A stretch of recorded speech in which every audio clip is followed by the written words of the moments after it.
Hi friends, once again welcome back to EduTutor. December 2018 question പേപ്പറാണ് ഇന്ന് നമ്മൾ discuss ചെയ്ത് പഠിക്കാൻ പോകുന്നത്. First question, he yaf nat of that text a pulled hen that said that hunters be nat holy men ne that a monk when he is cloisterless is likened till a fish that is waterless. This passage is taken from the general prologue of the Canterbury Tales by Geoffrey Chaucer, and it describes the character of the monk. In these lines, Chaucer shows that the monk does not care about traditional religious teachings. The phrase, "He hath not a pulled hen," means he does not value such rules at all. ഈ വരികൾ അല്ലെങ്കിൽ ഈ ഒരു passage എടുത്തിരിക്കുന്നത് Joffrey ചൗസറിൻ്റെ the Canterbury ടെയിൽസിൽ നിന്നാണ്. അദ്ദേഹം ഇവിടെ ഒരു ക്യാരക്ടറൈസ് ചെയ്തിട്ടുള്ളത് അല്ലെങ്കിൽ ഒരു മങ്ക് എന്ന ക്യാരക്ടറിനെ കുറിച്ചിട്ടാണ് ഡിസ്ക്രൈബ് ചെയ്തിട്ടുള്ളത്. മങ്കിൻ്റെ ഒരു പ്രത്യേകത എന്ന് പറയുന്നത് അദ്ദേഹം റിലീജിയസ് ആയിട്ടുള്ള ട്രഡീഷണൽ ടീച്ചിങ്സിന് അദ്ദേഹം വാല്യൂ കൊടുക്കുന്നില്ല. അത് അദ്ദേഹം ബോദർ ചെയ്യാത്ത ഒരു ആറ്റിറ്റ്യൂഡാണ് ഇവിടെ നമുക്ക് കണ്ടുവരുന്നത്. തന്നിരിക്കുന്ന ഫ്രേസിൽ ഹി യാഫ് നാത്ത് പുൾഡ് ഹെൻ, ഈ ഒരു ഫുൾ ഫ്രേസിൽ നമുക്ക് മനസ്സിലാക്കാനുള്ളത് അദ്ദേഹം ഒട്ടും റിലീജിയസ് ട്രഡീഷന് വാല്യൂ കൊടുക്കുന്നില്ല, അല്ലെങ്കിൽ അവരുടെ ആ നിയമാവലികൾക്ക് വാല്യൂ കൊടുക്കുന്നില്ല എന്നാണ് നമുക്ക് മനസ്സിലാക്കാൻ സാധിക്കുക. According to this teachings, hunters are not considered holy men, and a monk who lives outside the monastery is compared to a fish out of water, unable to survive properly. However, the monk ignores these ideas and prefers a life of comfort, hunting and enjoyment. Instead of following strict monastic discipline, prayer and manual labor as prescribed by saints like Saint Benedict, he chooses worldly pleasures. Through this character, Chaucer gently criticized the corruption and decline of true religious values in medieval society. ഇവിടെ ഈ ഒരു religious ടീച്ചിങ്സോ അല്ലെങ്കിൽ religious rules ഒന്നും തന്നെ obey ചെയ്യാത്ത അല്ലെങ്കിൽ അതൊന്നും follow ചെയ്യാത്ത ഈ മങ്കിനെ കുറിച്ച് പറയുമ്പോൾ അദ്ദേഹം compare to fish out of water, വെള്ളത്തിൻ്റെ പുറത്ത് ഒരു മീൻ കിടന്നു കഴിഞ്ഞാൽ എന്തായിരിക്കും അതിൻ്റെ അവസ്ഥ? അത് പെടഞ്ഞ് അതിൻ്റെ ജീവൻ ഇല്ലാതാവും, മീൻസ് ഔട്ട് ഓഫ് പ്ലേസ് ആണ് അതിന് തോന്നുക. അപ്പോൾ ഇതേ ഒരു കമ്പാരിസമാണ് ഇവിടെ ഈ മങ്കിന് കൊടുത്തിട്ടുള്ളത്. ഇവിടെ hunters are not considered as holy men. Holy men എന്നിവിടെ ഉദ്ദേശിക്കുന്നത് മൊണസ്ട്രിയിൽ റിലീജിയസ് ട്രഡീഷൻസിലെല്ലാം മീൻസ് അതെല്ലാം ഫോളോ ചെയ്ത് നടക്കുന്ന വ്യക്തികളാണ് മങ്ക്സ്. പക്ഷേ ഇവിടെ ഈ പർട്ടിക്കുലറായിട്ട് നമ്മൾ ഇവിടെ പഠിക്കുന്ന ഈ മങ്കിനെ കുറിച്ച് പറയുമ്പോൾ അദ്ദേഹം ഇതൊന്നും ഫോളോ ചെയ്യുന്നില്ല. ഇദ്ദേഹത്തെ സംബന്ധിച്ചിടത്തോളം അദ്ദേഹം പ്രിഫർ ചെയ്യുന്നത് ഒരു കംഫർട്ട് ലൈഫാണ്. അതുപോലെ ഹണ്ടിങ്, എൻജോയ്മെൻറ്റ്, വളരെ സന്തോഷകരമായിട്ടുള്ള ഒരു ലൈഫ് സ്റ്റൈലാണ് ഇദ്ദേഹം ചൂസ് ചെയ്യുന്നത്. അതേസമയം മൊണസ്ട്രി ലൈഫ് നയിച്ചുകൊണ്ടിരുന്ന വിശുദ്ധനായ ബെനഡിക്റ്റ്, സെയിൻറ്റ് ബെനഡിക്റ്റ് എന്ന് പറയുന്നത് വിശുദ്ധനായ ബെനഡിക്റ്റ്, അദ്ദേഹം ഇവർക്ക് പ്രിസ്ക്രൈബ് ചെയ്തിട്ടുള്ളത് അല്ലെങ്കിൽ അവർക്ക് ആഹ്വാനം ചെയ്തിട്ടുള്ളത് മങ്സിൻ്റെ ലൈഫ് എന്ന് പറയുന്നത് സ്ട്രിക്റ്റ് ആയിട്ടുള്ള ഒരു മൊണസ്റ്റിക് ഡിസിപ്ലിൻ പ്രെയർ ലൈഫാണ്. അവിടെ പ്രാർത്ഥനയോടൊപ്പം മാനുവൽ ലേബറും ഉണ്ടായിരിക്കും, നമ്മൾ പണിയെടുക്കേണ്ടിയും വരും. പക്ഷേ ഇതൊന്നും ഈ മങ്കിനെ ബാധിക്കുന്നില്ല. അദ്ദേഹത്തിന് വേൾഡ്ലി പ്ലഷേഴ്സിനോടാണ് താല്പര്യം. ഈ ഒരു പാസേജിലൂടെ ചൗസർ ഉദ്ദേശിക്കുന്നത് കറപ്ഷനും അതുപോലെ ട്രൂ റിലീജിയസ് വാല്യൂസും ഡിക്ലൈൻ ചെയ്തുകൊണ്ടിരിക്കുന്ന ഒരു മിഡീവിയൽ സൊസൈറ്റിയെയാണ്, വെറുതെ കാപട്യം മാത്രം നിറഞ്ഞിട്ടുള്ള ഒരു റിലീജിയസ് സൊസൈറ്റിയെയാണ് അദ്ദേഹം ചൂണ്ടിക്കാണിക്കുന്നത്. ഇനി തന്നിരിക്കുന്ന പാസേജിനെ ലൈൻ ബൈ ലൈൻ നമുക്ക് മനസ്സിലാക്കാം. He have nat of that text a pulled hen. He did not care at all about that religious text. He considered it worthless. എന്ന് വെച്ച് കഴിഞ്ഞാൽ അദ്ദേഹം റിലീജിയസ് ടെക്സ്റ്റ്, അതായത് പ്രാർത്ഥനാ പുസ്തകങ്ങൾ, അതാണ് റിലീജിയസ് ടെക്സ്റ്റ്, അതിനൊട്ടും തന്നെ വാല്യൂ കൊടുത്തിരുന്നില്ല, അല്ലെങ്കിൽ ഒട്ടും ഹി ഡിഡ് നോട്ട് കെയർ, അദ്ദേഹം അതിനൊരു പ്രാധാന്യം നൽകിയിരുന്നില്ല. that said that hunters be not holy men. The text says that hunters are not holy men, but the monk ignores this teaching. ആ ടെക്സ്റ്റിൽ പറഞ്ഞിരിക്കുന്നത് ഹണ്ടേഴ്സ് അല്ലെങ്കിൽ വേട്ടക്കാരും ഇവിടെ ഹോളി മെൻ അല്ല, വിശുദ്ധരല്ല. അതുകൊണ്ട് പക്ഷേ എങ്കിൽ മങ്ക് ആ പറയുന്ന വാചകത്തെ, ഫ്രേസിനെയൊക്കെ ഇഗ്നോർ ചെയ്യുകയാണ് ചെയ്യുന്നത്. നേ that a Munk when he is cloisterless, nor does he care about the idea that when a monk leaves his monastery, cloister എന്ന് പറയുന്നത് monastery ആണ്, is likened till a fish that is waterless. He is like a fish out of water, unable to live properly. കൺക്ലൂഷനായിട്ട് these lines show that the monk rejects traditional monastic discipline and prefers a worldly pleasure-loving life instead of strict religious one. ഈ ഒരു മങ്കിനെ കുറിച്ച് പറയുമ്പോൾ അദ്ദേഹം traditional ആയിട്ടുള്ള മൊണസ്റ്റിക് rules, discipline ഇതെല്ലാം തന്നെ reject ചെയ്യുകയാണ്. അദ്ദേഹത്തിൻ്റെ സന്തോഷം എന്ന് പറയുന്നത് വേൾഡ്ലി ലൈഫാണ്, പ്ലഷറാണ്. ഓക്കെ, അതിൽ ഓപ്ഷനായിട്ടുള്ള ഇത് ഫസ്റ്റ് ക്വസ്റ്റ്യനിൽ ക്വസ്റ്റ്യൻ എ അതുപോലെ ക്വസ്റ്റ്യൻ ബി അത് ഓപ്ഷൻസ് ആണ്. നമുക്ക് ഏതെങ്കിലും ഒന്ന് ചൂസ് ചെയ്ത് എഴുതാം. പക്ഷേങ്കിൽ ഞാൻ ഇതിൽ രണ്ടിൻ്റെയും ആൻസർ നൽകുന്നുണ്ട്. നിങ്ങൾ ഏതാണ് എക്സാമിന് വരിക എന്നറിയില്ല. Okay, question b. Women's counsels been full of cold, women's counsel brought us first woe and made Adam from paradise to go there as he was full mercy and well at ease. Answer. In this passage from the Canterbury Tales, Geoffrey Chaucer shifts attention from Chanticleer, the proud rooster, to a wider philosophical discussion about fate and free will, especially in relation to the dream Chanticleer experienced. ഇത് ജിയോഫ്രി ചൗസറിൻ്റെ മറ്റൊരു പാസേജാണ് Canterbury ടെയിൽസിൽ നിന്നും. ഇതിൽ main character എന്ന് പറയുന്നത് ചൗൺക്ലിയർ എന്ന് പറയുന്ന ഒരു റൂസ്റ്ററാണ്. റൂസ്റ്ററിൻ്റെ പ്രത്യേകത ഹാൻസം അതുപോലെ പ്രൗഡായിട്ടുള്ള ഒരു റൂസ്റ്ററാണിത്. ഇവിടെ എന്ത് സംഭവിക്കുന്നതെന്ന് വെച്ചാൽ ചൗൺക്ലിയർ ഒരു ഡ്രീം കാണുകയാണ്. അതൊരു വലിയൊരു ബീസ്റ്റ് വന്ന് തന്നെ അറ്റാക്ക് ചെയ്യാൻ പോകുന്ന ഒരു ഡ്രീം. അപ്പോൾ അതിനെ ചൊല്ലിയുള്ള കാര്യങ്ങളാണ് പിന്നീട് ഇതിൽ നടക്കുന്നത്. The passage opens with a vivid description of the fox, a clear symbol of cunning and betrayal, who has cleverly planned to enter the yard where Chanticleer resides. The fox's arrival and its scheme to seize Chanticleer reinforced the idea of approaching danger that the rooster had already sensed through his dream. Calling the fox a new Scaliot and new Genelon stresses its deceitful nature, comparing it to well-known figures associated with treachery and betrayal. ഇവിടെ already ചൗണ്ടർക്ലിയർ എന്ന ഈ ഒരു rooster ഒരു dream കണ്ട് പേടിച്ചിരിക്കുകയാണ്. Dream എന്ന് പറയുന്നത് ഒരു beast വന്ന് അറ്റാക്ക് ചെയ്യുന്ന ഒരു ഡ്രീമാണ്. അപ്പോൾ അതിന് ശേഷം ഇവിടെ വരുന്നൊരു ക്യാരക്ടറാണ് ഫോക്സ്. ഫോക്സ് വളരെ കണ്ണിങ് ആയിട്ടുള്ള ഒരു ക്രുക്കഡ് മൈൻഡഡ് ആയിട്ടുള്ള ഒരു ഫോക്സാണ്. ഫോക്സ് ഈ ചൗണ്ടർക്ലിയർ എന്ന് പറയുന്ന ഈ ഒരു റൂസ്റ്റർ അതിൻ്റെ യാർഡിൽ നടക്കുമ്പോൾ ആ സമയത്ത് ക്ലെവർലി കണ്ണിങ്ങലി പ്ലാൻ ചെയ്യാണ് റൂസ്റ്ററിനെ പിടിക്കാനായിട്ട്. അപ്പോൾ ഇങ്ങനെ ഒരു ഡ്രീം ഓൾറെഡി ഉണ്ടായിട്ടുണ്ടായിരുന്നു. എങ്ങനത്തെ ഡ്രീം? ഇവിടെ ഫോക്സിൻ്റെ അല്ല ഡ്രീം. ഫോക്സ് ഒറിജിനലി ഇവിടെ വരികയാണ്. പക്ഷേ ഫോക്സ് വരുന്നതിന് മുൻപേ ഉണ്ടായിരുന്ന ഒരു ഡ്രീം ഉണ്ട്. അത് ബീസ്റ്റ് വന്ന് അറ്റാക്ക് ചെയ്യുന്നതാണ്.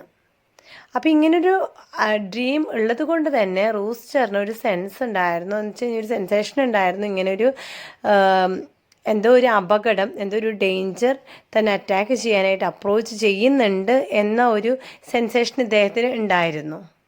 അതുകൊണ്ട് തന്നെയാണ് ഫോക്സിനെ ന്യൂ സ്കാരിയറ്റ്, ന്യൂ ജെനിലോൺ എന്നുള്ള വാക്കുകളാൽ ഇങ്ങനെ വിളിക്കുന്നത്. The narrator then turns to a philosophical reflection on the debate between predestination and free will, raising the question of whether God's prior knowledge of events makes them unavoidable. He refers to thinkers like Augustine, Boethius, and Bradwardine, who have argued about whether divine foreknowledge leads to necessity or whether human beings still possess free choice. This discussion highlights the difficulty of balancing God's all-knowing nature with human responsibility. ഇവിടെ narrator ഫിലോസഫിക്കലായിട്ടുള്ള ഒരു ചിന്തയിലേക്കാണ് മാറുന്നത്. പ്രത്യേകിച്ചും pre destination എന്ന് വെച്ച് കഴിഞ്ഞാൽ മുന്നേ നിശ്ചയിക്കുന്ന കുറച്ച് കാര്യങ്ങളെയാണ് പ്രീ ഡെസ്റ്റിനേഷൻ എന്ന് പറയുന്നത്. അതുപോലെ ഫ്രീ വിൽ, ഇതിനാണ് ഇവിടെ തീമായിട്ട് അല്ലെങ്കിൽ ഇവിടെ ഒരു ഡിബേറ്റ് ഇവിടെ നടക്കുന്നത്. ഇവിടെ നരേറ്റർക്ക് തോന്നുന്ന ഒരു സംശയം, ദൈവം എല്ലാം മുന്നേ അറിയുന്നവരാണെങ്കിൽ അങ്ങനെയാണെങ്കിൽ ഇതുപോലെയുള്ള കുറേ ഡേഞ്ചേഴ്സ് സംഭവിക്കാൻ സാധ്യതയുണ്ടോ, അതങ്ങോട്ട് ഒഴിച്ചു വിട്ടുകൂടെ എന്നാണ് ചോദിക്കുന്നത്. അതുപോലെ പിന്നെ അദ്ദേഹത്തിൻ്റെ ഒരു സംശയമാണ്, മനുഷ്യന് ശരിക്കും സ്വാതന്ത്ര്യം ഇല്ലേ?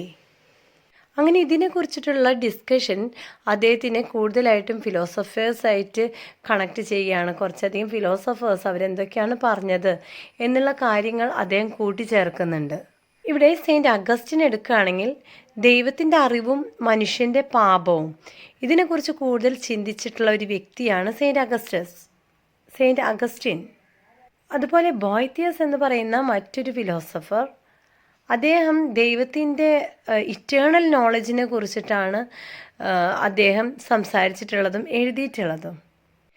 ദൈവത്തിൻ്റെ അറിവിനെയും മുൻ നിശ്ചയങ്ങളെയും കുറിച്ചിട്ട് എന്നുവെച്ചാൽ നേരത്തെ പറഞ്ഞ പ്രീ ഡെസ്റ്റിനേഷൻ ഇതിനെക്കുറിച്ച് കൂടുതൽ അറിവും പഠിച്ചെഴുതിയിട്ടുള്ള മറ്റൊരു വ്യക്തിയാണ് തോമസ് ബ്രാഡ്വാർഡൈൻ. അപ്പോൾ ഇവരുടെയൊക്കെ ഈ ഫിലോസഫേഴ്സിൻ്റെ ചിന്തകളെയൊക്കെ കൺക്ലൂഡ് ചെയ്തുകൊണ്ട് ഇവിടെ നരേറ്റർ ചോദിക്കുന്ന ഒരു ചോദ്യം, ദൈവത്തിനെല്ലാം പ്രിഡെസ്റ്റിനേഷൻ അദ്ദേഹത്തിനെല്ലാം അറിയുന്ന ഇതാണെങ്കിൽ, നടക്കാൻ പോകുന്ന കാര്യങ്ങളെക്കുറിച്ച് ദൈവത്തിനെല്ലാം അറിയുമെന്ന് വെച്ചാൽ, അപ്പോൾ ഈ നടന്നുകൊണ്ടിരിക്കുന്ന ഈ സംഭവങ്ങളൊക്കെ സംഭവിക്കുന്നത് ഒരു എന്താ പറയുക മനുഷ്യൻ്റെ സ്വാതന്ത്ര്യത്തിലല്ല. അങ്ങനെയാണോ എന്നാണ് അദ്ദേഹം ചോദിക്കുന്നത്. കാരണം ഇത് ഓൾറെഡി ഇങ്ങനത്തെ കാര്യങ്ങൾ നടക്കും എന്ന് ദൈവത്തിന് അറിയാമെങ്കിൽ ഇത് ഓൾറെഡി ഒരു നിശ്ചയിച്ച് വെച്ചിട്ടുള്ള കാര്യങ്ങളാണ്. അപ്പോൾ മനുഷ്യന് എന്താണ് ഇവിടെ റോൾ? മനുഷ്യൻ അപ്പോൾ അതിനനുസരിച്ച് ചലിക്കുന്നു എന്നല്ലേ ഉള്ളൂ. മനുഷ്യന് എന്ത് സ്വാതന്ത്ര്യമാണ് ഇവിടെ ഉള്ളത്? ഇതാണ് ഈ നരേറ്ററിനുള്ള സംശയം. ഇവിടെ ഈ ചർച്ച ഇങ്ങനെ കൂടി മുഴുകി വരുമ്പോൾ, ആഴത്തിൽ ചിന്തിക്കുമ്പോൾ ഇദ്ദേഹം മറ്റൊരു കാര്യം കൂടിയും കൊണ്ടുവരുന്നുണ്ട്. ദൈവത്തിനെല്ലാം അറിയുന്നതാണെങ്കിൽ, ദൈവത്തിനെല്ലാം അദ്ദേഹത്തിൻ്റെ ഒരു പ്ലാനിങ്ങിലാണ് കാര്യങ്ങൾ നടക്കുന്നതെങ്കിൽ, എന്തെങ്കിലും ഒരു തെറ്റ് സംഭവിച്ചാലും ശരി സംഭവിച്ചാലും എന്ത് സംഭവിച്ചാലും മനുഷ്യനാണ് അതിൻ്റെ ഉത്തരവാദി. ഇതെങ്ങനെ ശരിയാകും? ഓൾറെഡി സംഭവിക്കാനുള്ള കാര്യങ്ങൾ ദൈവത്തിനറിയാം, പക്ഷേ മനുഷ്യനാണ് ഉത്തരവാദിത്തം അത് ഏറ്റെടുക്കേണ്ടി വരുന്നത്. അപ്പോൾ ഇവിടുത്തെ കോൺട്രഡിക്ഷൻ ആയിട്ടുള്ള കോൺട്രഡിക്റ്ററി തീംസ് എന്ന് പറയുന്നത് പ്രീ ഡെസ്റ്റിനേഷൻ ആൻഡ് ഫ്രീ വില്ലാണ്. ദൈവമെല്ലാം മുന്നേ അറിയുന്നു, ഫ്രീ വിൽ മനുഷ്യൻ്റെ സ്വാതന്ത്ര്യത്തെക്കുറിച്ചിട്ടുള്ള രണ്ട് കോൺട്രഡിക്റ്ററി തീംസ് ആണ് ഇതിൽ നൽകിയിട്ടുള്ളത്. The narrator also comments on women's advice, especially in the line, women's counsels being full of cold, along with the reference to Adam and Eve. This suggests a critical view of trusting female counsel, reflecting a traditional Chaucerian tone that mixes humor with doubt. At the same time, the narrator separates himself from these opinions, making it clear that they belong to the rooster and not to him personally. ഇവിടെ narrator വിമൻ്റെ അഡ്വൈസിനെ കുറിച്ചിട്ടും പറയുന്നുണ്ട്. ആ പറയുന്ന വരിയാണ് women's counsels been full of cold. അത് refer ചെയ്തിരിക്കുന്നത് ആഡം ആൻഡ് ഈവ്. അത് ബൈബിളിലെ ആദ്യ പുരുഷനും ആദ്യ സ്ത്രീയുമായിട്ടുള്ള ആദത്തിൻ്റെയും ഈവിനെയും ആദം ഈവും അവരെ കുറിച്ചിട്ട്, ഈവിൻ്റെ മലയാളം ഹവ്വയും കുറിച്ചിട്ടുള്ള ഒരു എന്താ റെഫറൻസ് ആണ് ഇവിടെ നൽകുന്നത്. സ്ത്രീയുടെ അഭിപ്രായത്തെ കുറിച്ചിട്ട് ഒരു വിമർശനപരമായിട്ടുള്ള അഭിപ്രായമാണ് നൽകുന്നത്, അല്ലെങ്കിൽ അതിന് ഒരു വിമർശനാത്മകമായിട്ടുള്ളൊരു കാര്യമാണ് ഇവിടെ എടുത്തു പറയുന്നത്. സ്ത്രീയുടെ അഡ്വൈസ് അല്ലെങ്കിൽ സ്ത്രീയുടെ ഉപദേശം എന്നുള്ളത് വിശ്വാസയോഗ്യമല്ല എന്നുള്ള ധാരണയാണ് ഇവിടെ നരേറ്റർക്ക് ഉള്ളത്. അതുകൊണ്ടാണ് ഇവിടെ ആഡത്തിൻ്റെയും ഈവിൻ്റെയും ആ ഒരു റെഫറൻസ്, ആ ഒരു കോണ്ടെക്സ്റ്റ് ഇവിടെ കൊണ്ടുവന്നിട്ടുള്ളത്. ഇവിടെ ചാൻഡിക്ലിയർ എന്ന റൂസ്റ്ററിൻ്റെ വാക്കുകളാണിത്. അതേസമയം ചൗസർ ആയിട്ടുള്ള നരേറ്റർ പറയുകയാണ് ഇത് എൻ്റെ സ്വന്തം അഭിപ്രായമല്ല, ഇത് ചാൻഡിക്ലിയർ എന്ന റൂസ്റ്ററിൻ്റെ വാക്കുകളാണ്. ഹാസ്യവും ഉപദേശവും അത് രണ്ടുമാണ് ഇവിടെ നമുക്ക് കാണാൻ സാധിക്കുക. ഇതിലൂടെ സ്ത്രീകളെ വിമർശിക്കുന്നതും അതേസമയം നരേറ്റർ സ്വന്തമായിട്ട് ഇതിൽ നിന്നെല്ലാം അകന്നു നിൽക്കുന്നതായിട്ടും കാണാൻ സാധിക്കും. Overall, this passage combines storytelling with a philosophical reflection on destiny and human choice, while also examining attitudes towards gender and advice. The blending of these ideas reveals Chaucer's deep interest in human behavior and the uncertainties that shape life. അപ്പോൾ നമുക്ക് കൺക്ലൂഷനിലേക്ക് നോക്കുമ്പോൾ ഈ തന്നിരിക്കുന്ന passage നല്ലൊരു രീതിയിൽ story telling ആണ്. അതേസമയം philosophical reflection നമുക്ക് കാണാൻ സാധിക്കും, എസ്പെഷ്യലി ഓൺ ഡെസ്റ്റിനി, അതുപോലെ ഹ്യൂമൻ ചോയ്സ്. അതേസമയം ഇവിടെ നമുക്ക് കാണാൻ സാധിക്കുന്നതാണ് ജെൻഡർ ആൻഡ് അഡ്വൈസ്. ഇത്രയും കാര്യങ്ങൾ നമ്മളിതിൽ വിശദീകരണം ചെയ്തിട്ടുണ്ട്. അപ്പോൾ Chaucer's deep interest in human behaviour and the uncertainties that shape life.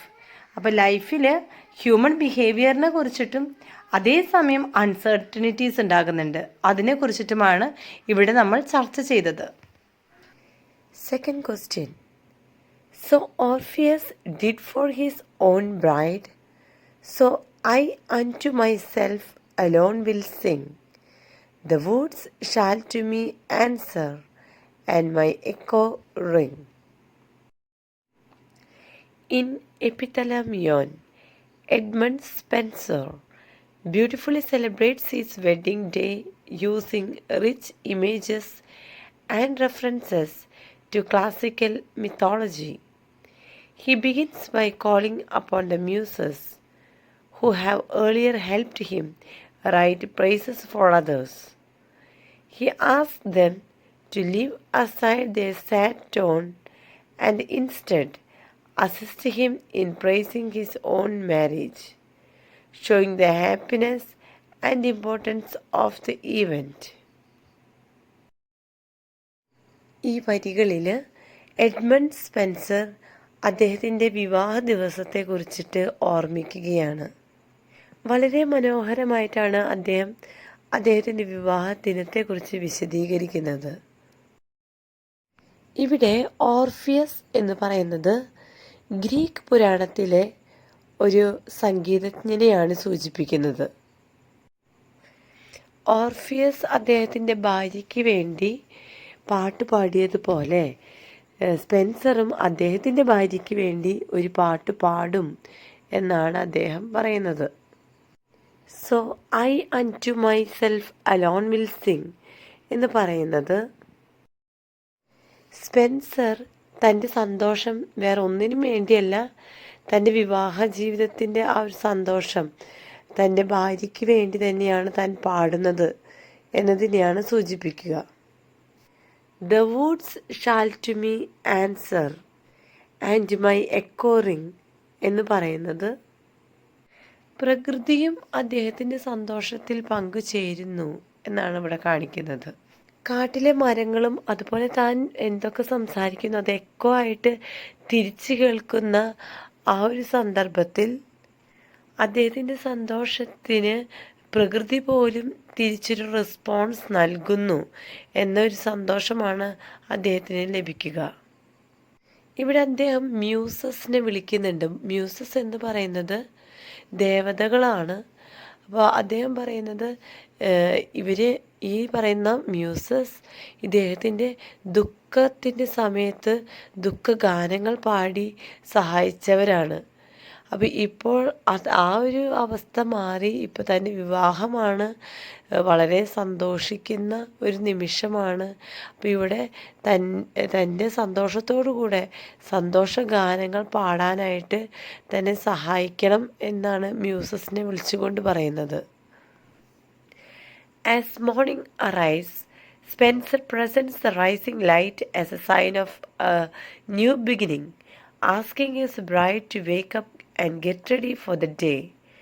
This image shows the wedding as the start of a new life and journey together. പുലർച്ചെയായപ്പോൾ ഇവിടെ സ്പെൻസർ കാണിക്കുന്നത് rising ലൈറ്റാണ്. അവിടെ അദ്ദേഹം പറയുന്നത് അദ്ദേഹത്തിൻ്റെ ബ്രൈഡിനോട് wake up and get ready for the day. അതെന്തിനാ അങ്ങനെ ഒരു ഇമേജ് കൊടുക്കുന്നത്? ഇവിടെ വെഡ്ഡിങ് സ്റ്റാർട്ട് ചെയ്തിരിക്കുന്നത് അതൊരു പുതിയ ലൈഫാണ്, പുതിയൊരു ജേർണി ഒരുമിച്ച് സ്റ്റാർട്ട് ചെയ്യാം എന്നാണ് അദ്ദേഹം ഇവിടെ വിവരിക്കുന്നത്. The poet then invites mythological beings and creatures of nature to decorate the bride's path with flowers and ornaments, highlighting the beauty and sacred nature of the wedding ceremony.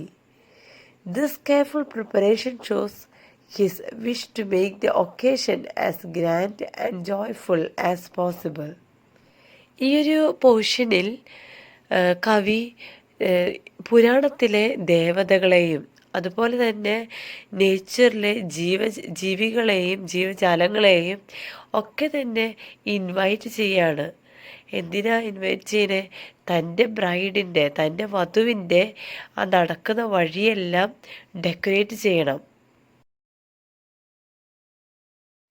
തൻ്റെ bride നടക്കുന്ന വഴി മുഴുവൻ flowers കൊണ്ടും ornaments കൊണ്ടും വളരെ beautiful ആക്കാനും ഒരു secret നേച്ചറിൻ്റെ ഒരു അറ്റ്മോസ്ഫിയർ ലഭിക്കാനാണ് അദ്ദേഹം ആഗ്രഹിക്കുന്നത്. ഈ ഒരു സന്ദർഭം എന്ന് പറയുന്നത് സ്പെൻസറിനെ സംബന്ധിച്ചിടത്തോളം അദ്ദേഹത്തിൻ്റെ ജീവിതത്തിലെ ഏറ്റവും സന്തോഷകരമായിട്ടുള്ള ഒരു കാര്യമാണ് അദ്ദേഹത്തിൻ്റെ ജീവിതത്തിൽ നടന്നിട്ടുള്ളത്. അപ്പോൾ അതിനെ ആണ് അദ്ദേഹം വിവരിക്കുന്നത്. He describes his bride using heavenly and angel-like images, showing not only her outer beauty but also her inner goodness. This suggests that true beauty is both physical and spiritual.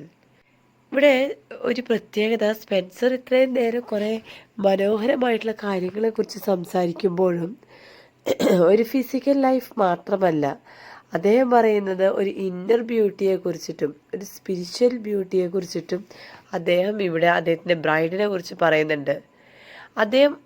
അദ്ദേഹത്തിൻ്റെ സ്പെൻസറിൻ്റെ ബ്രൈഡിനെ കുറിച്ചിട്ട് ഒരു heavenly and Angel like images ആണ് അദ്ദേഹം നൽകുന്നത്.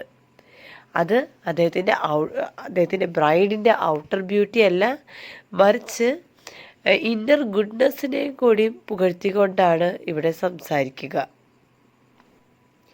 The celebration is shown through lively scenes of music and dance, expressing the shared happiness of everyone present. The poet presents the wedding as a joyful event in which even nature takes part. ഇവിടെ ഈ ഒരു marriage celebration എന്ന് പറയുന്നത് വളരെ മനോഹരമായിട്ടുള്ള, വളരെ സന്തോഷം നൽകുന്ന ഒന്നായിട്ടാണ് പ്രസൻറ്റ് ചെയ്തിരിക്കുന്നത്. Lively scenes of music, dance, ഇതെല്ലാം തന്നെ എക്സ്പ്രസ് ചെയ്യുന്നത് ഈ സന്തോഷത്തെയാണ്. ഇവിടെ ഒരു ജോയ്ഫുൾ ഈവൻ്റ് ആക്കി മാറ്റുകയാണ് അദ്ദേഹം.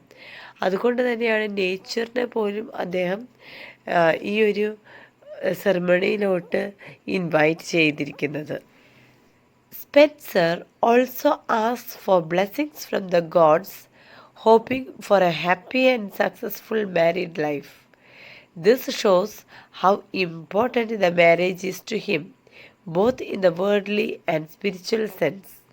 അതുപോലെ തന്നെ സ്പെൻസർ ദൈവങ്ങളിൽ നിന്നെല്ലാം അനുഗ്രഹം ചോദിക്കുന്നുണ്ട്. അത് അദ്ദേഹത്തിൻ്റെ മാരീഡ് ലൈഫ് ഒരു സക്സസ്ഫുൾ ഹാപ്പി ലൈഫായിരിക്കണം എന്ന് ആഗ്രഹിച്ചുകൊണ്ടാണ്. അതൊരു വേൾഡ്ലി ഒരു ഫിസിക്കൽ ഹാപ്പിനെസ് മാത്രമായി ഒതുങ്ങാതെ ഒരു സ്പിരിച്വൽ ഹാപ്പിനെസ്സും കൂടിയും അദ്ദേഹത്തിന് ലഭിക്കാനായിട്ടുള്ള പ്രാർത്ഥനകളാണ് ഇവിടെ ഉയരുന്നത്.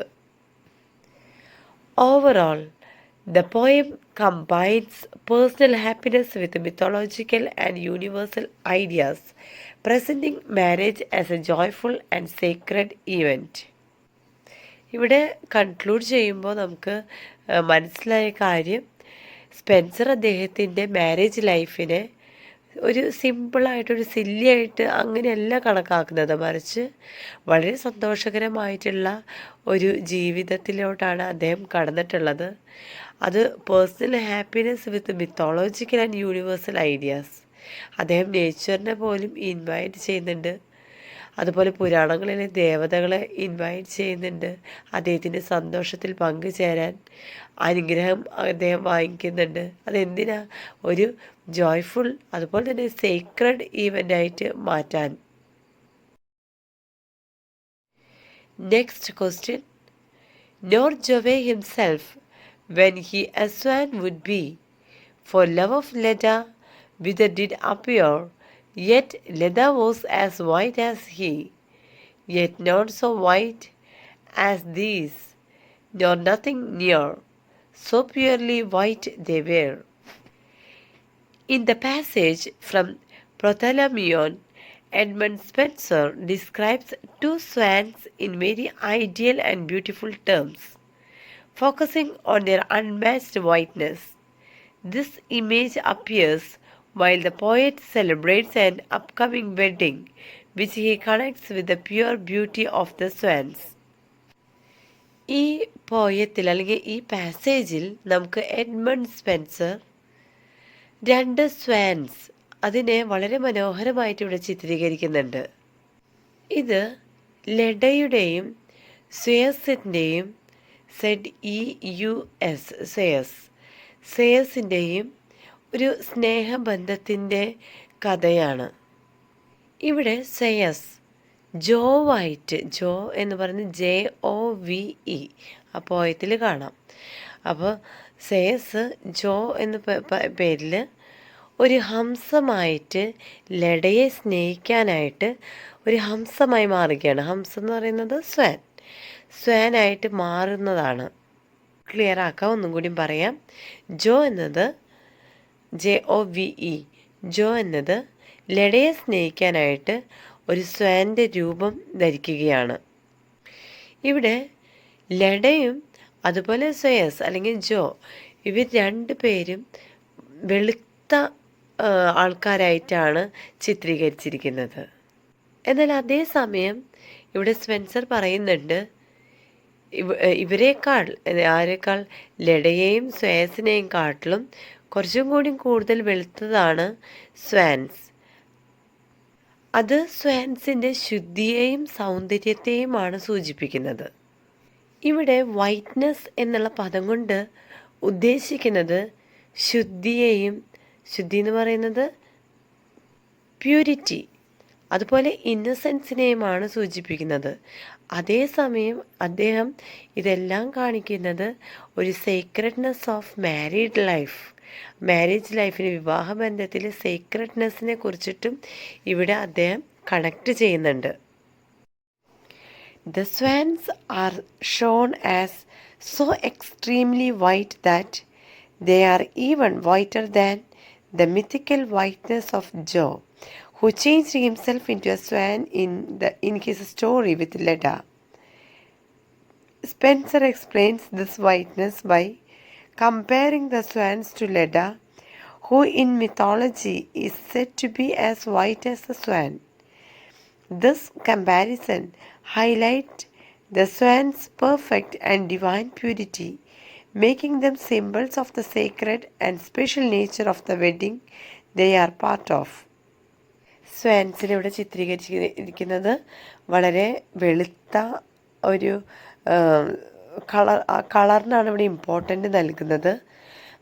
ഇതിൽ പറയുന്നത് അവർ കുറേയധികം വെളുത്ത കളറാണ്. അത് ജോയിനെക്കാട്ടിലും കൂടുതൽ വൈറ്റ് കളറാണ് ഈ സ്വാൻസിന്. ജോ എന്ന് പറയുന്നത് ലഡയെ സ്നേഹിക്കാൻ വേണ്ടിയിട്ട് ഒരു സ്വാൻ്റെ രൂപം ധരിച്ചതാണ്.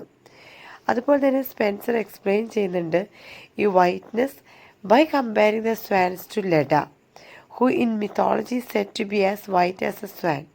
ഇവിടെ ലഡയെ കമ്പയർ ചെയ്യുന്നത് സ്വാനിൻ്റെ അതേ വൈറ്റ്നെസ്സോട് കൂടിയാണ്. ഓക്കെ, ജോനെ കുറിച്ച് പറയുമ്പോൾ ജോൻ്റെ വൈറ്റ്നെസ്സിനെക്കാട്ടിലും കൂടുതൽ വൈറ്റ്നെസ്സാണ് സ്വാനിനുള്ളത്. അതേസമയം ലഡയെക്കുറിച്ച് പറയുമ്പോൾ ലഡയുടെ അതേ വൈറ്റ്നെസ്സാണ് സ്വാനിനും കിട്ടിയിട്ടുള്ളത്. ഓക്കെ, ഇവിടെ ഈ കമ്പാരിസൺ നൽകിയിരിക്കുന്നത് ഒരു പെർഫെക്റ്റ് ആൻഡ് ഡിവൈൻ പ്യൂരിറ്റിയാണ് സിംബിളൈസ് ചെയ്തിരിക്കുന്നത്. ഞാൻ നേരത്തെ പറഞ്ഞു, ഇതൊക്കെ സീക്രട്ട് മാരേജ് ലൈഫിനെ ബന്ധപ്പെടുത്തിക്കൊണ്ടാണ് ഇത് സംസാരിക്കുന്നത്. In context, this ideal picture matches the main theme of the poem, which is a celebration of marriage. The swans, dressed in pure white, stand for purity and divine beauty, supporting the idea of the wedding as a grand and heavenly event. By using classical stories and mythological ideas, Spencer not only makes the description more beautiful, but also places the wedding in a larger, almost divine setting. അപ്പോൾ നിങ്ങൾക്ക് already ഇതിൻ്റെ content മനസ്സിലായിട്ടുണ്ടാവും. ഇവിടെ പറയുന്നത് ഇതിൻ്റെ theme എന്ന് പറയുന്നത് ശരിക്കും ഒരു സെലിബ്രേഷൻ ഓഫ് മാരേജിനെ കുറിച്ചിട്ടാണ് സംസാരിക്കുന്നത്. അതേസമയം ഇവിടെ വൈറ്റ് കളറിന് കൂടുതൽ ഇമ്പോർട്ടൻസ് നൽകുന്നത്, വൈറ്റ് എന്ന് പറയുന്നത് പ്യൂരിറ്റിയെയും ഡിവൈൻ ബ്യൂട്ടിയെയും ആണ് ഉദ്ദേശിക്കുന്നത്. അപ്പോൾ ഈ മാരേജ് ഒരു ഹെവൻലി ഈവൻറ്റ് ആണ് എന്നാണ് സ്പെൻസർ ഇവിടെ പറയുന്നത്. ഓക്കെ, പിന്നെ ക്ലാസിക്കൽ സ്റ്റോറീസും മിത്തോളജിക്കൽ ഐഡിയാസും ഇതെല്ലാം തന്നെ ഈ സ്റ്റോറിയിൽ കൊണ്ടുവന്നിട്ടുണ്ട്. അതെന്തിനാണ്? വെഡ്ഡിങ് എന്ന് പറയുന്നത് ജസ്റ്റ് ഒരു സില്ലി ആയിട്ടുള്ള ഒരു സിമ്പിളായിട്ടുള്ളൊരു സംഭവമല്ല, പക്ഷെ അതൊരു ഡിവൈൻ സെറ്റിംഗ് ആണ് എന്ന്, അതൊരു സേക്രഡ് ആണ് എന്ന് സൂചിപ്പിക്കുന്നതാണ്. From A critical point of view, this passage shows how Spencer uses mythology and classical ideas to make a simple wedding feel grand and timeless. The comparison with Joe's transformation and Leda's whiteness adds deeper meaning, turning the scene into something grand and almost divine. This shows Spencer's aim to connect personal happiness with a wider sense of beauty and purity.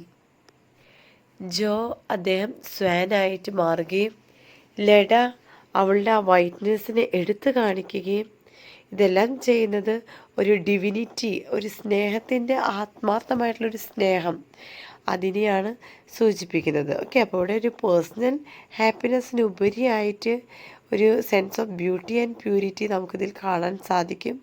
സീക്രട്ട്നെസ് of marriage ആണ് ഇതിലെ തീമായിട്ട് വരുന്നത്. Okay, അപ്പോൾ ഇത്രയും കാര്യങ്ങൾ ക്ലിയറായി എന്ന് വിശ്വസിക്കുന്നു. ഈ ഒരു ക്വസ്റ്റ്യൻ പേപ്പറിൽ ഇനിയും ക്വസ്റ്റ്യൻസ് ബാക്കിയുണ്ട്. അപ്പോൾ വരും ക്ലാസ്സുകളിൽ നമ്മളത് അപ്ലോഡ് ചെയ്യുന്നതായിരിക്കും. അപ്പോൾ ആദ്യമായിട്ടാണ് വീഡിയോ കാണുന്നതെങ്കിൽ സബ്സ്ക്രൈബ് ചെയ്ത് സപ്പോർട്ട് ചെയ്യണം. Okay, thank you for watching the video. Will meet you with the next video. Bye then, take care and good by.